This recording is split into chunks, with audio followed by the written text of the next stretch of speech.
Ang gobyerno ngayon ay hindi Marcos. Ang gobyerno ngayon ay Romualdez at Araneta.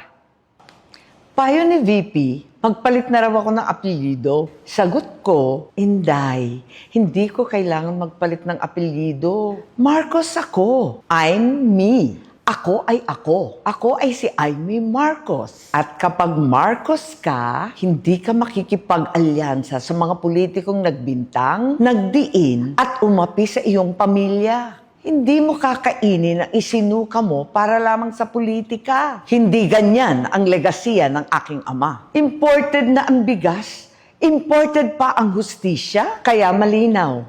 Ang gobyerno ngayon ay hindi Marcos.